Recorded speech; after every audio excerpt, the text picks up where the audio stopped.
I'm going to talk about the power of a word, jihad. To the vast majority of practicing Muslims, jihad is an internal struggle for the faith. It is a struggle within, a struggle against vice and sin, temptation, lust, greed. It is a struggle to try and live a life that is set by the moral codes written in the Quran. In that original idea, the concept of jihad is as important to Muslims as the idea of grace is to Christians. It's a very powerful word, jihad, if you look at it in that respect. And there's a certain almost mystical resonance to it. And that's the reason why for hundreds of years, Muslims everywhere have named their children jihad, their daughters as much as their sons, in the same way that, say, Christians name their daughters grace. And Hindus, my people, name our daughters bhakti, which means, in Sanskrit, spiritual worship. But there have always been, in Islam, a small group, a minority, who believe that jihad is not only an internal struggle, but also an external struggle against forces that would threaten the faith or the faithful. And some of these people believe that in that struggle, it is sometimes okay to take up arms. And so the thousands of young Muslim men who flocked to Afghanistan in the 1980s to fight against the Soviet occupation of a Muslim country, in their minds, they were fighting a jihad. They were doing jihad. And they named themselves the Mujahideen, which is a word that comes from the same root as jihad. And we forget this now, but back then, the Mujahideen was celebrated in this country, in America. We thought of them as holy warriors who were taking the good fight to the ungodly communists. America gave them weapons, gave them money, gave them support, encouragement. But within that group, a tiny, smaller group, a minority within a minority within a minority, were coming up with a new and dangerous conception of jihad. And in time, this group would come to be led by Osama bin Laden. And he refined the idea. His idea of jihad was a global war of terror, primarily targeted at the far enemy, at the crusaders from the West against America.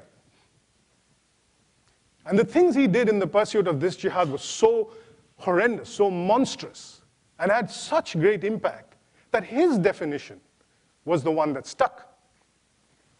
Not just here in the West. We didn't know any better. We didn't pause to ask. We just assumed that if this insane man and his psychopathic followers were calling what they did jihad, then that's what jihad must mean. But it wasn't just us. Even in the Muslim world, his definition of jihad began to gain acceptance. A year ago, I was in Tunis, and I met the imam of a very small mosque, an old man. 15 years ago, he named his granddaughter jihad, after the old meaning. He hoped that a name like that would inspire her to live a spiritual life. But he told me that after 9/11, he began to have second thoughts. He worried that if he called her by that name, especially outdoors, outside in public, he might be seen as endorsing bin Laden's idea of jihad. On Fridays in his mosque, he gave sermons trying to reclaim the meaning of the word. But his congregants, the people who came to his mosque, they had seen the videos. They had seen pictures of the planes going into the towers coming down. They had heard bin Laden say that that was jihad and claimed victory for it. And so the old imam worried that his words were falling on deaf ears. No one was paying attention. He was wrong. Some people were paying attention, but for the wrong reasons. The United States at this point was putting pressure on all its Arab allies, including Tunisia, to stamp out extremism in their societies. And this imam found himself suddenly in the crosshairs of the Tunisian intelligence service. They had never paid him any attention before. Old man, small mosque. But now they began to pay visits. And sometimes they would drag him in for questions. And always the same questions. Why did you name your daughter, your granddaughter, jihad? Why do you keep using the word jihad in your Friday sermons? Do you hate Americans? What is your connection to Osama bin Laden? So to the Tunisian intelligence agencies and organizations like it all over the Arab world, jihad equaled extremism. Bin Laden's definition had become institutionalized. That was the power of that word that he was able to do. And it filled this old imam, it filled him with great sadness.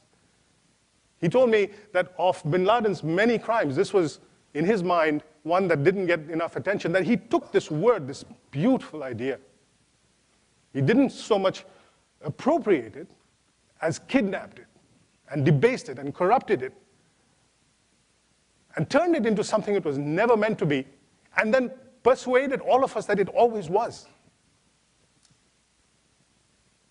A global jihad.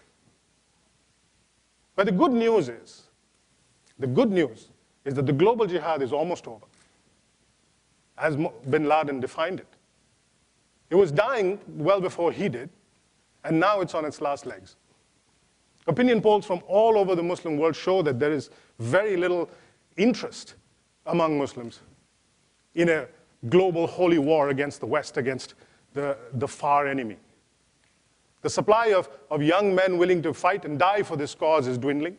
The supply of money, just as important, more important perhaps, the supply of money to this activity is also dwindling. The wealthy fanatics who were previously sponsoring this kind of activity are now less generous. What does that mean for us in the West? Does it mean we can break out the champagne, wash our hands off it, disengage, sleep easy at night? No. Disengagement is not an option. Because if you let local jihad survive, it becomes international jihad. And so there's now a lot of different violent jihads all over the world. In Somalia, in Mali, in Nigeria, in Iraq, in Afghanistan, Pakistan. There are groups that claim to be the inheritors of the legacy of Osama bin Laden. They use his rhetoric. They even use the brand name he created for his jihad. So there is now an Al-Qaeda in the Islamic Maghreb. There's an Al-Qaeda in the Arabian Peninsula. There is an Al-Qaeda in Mesopotamia. There are other groups in Nigeria, Boko Haram, in Somalia, Al-Shabaab, and they all pay homage to Osama bin Laden. But if you look closely, they're not fighting a global jihad. They're fighting battles over much narrower issues.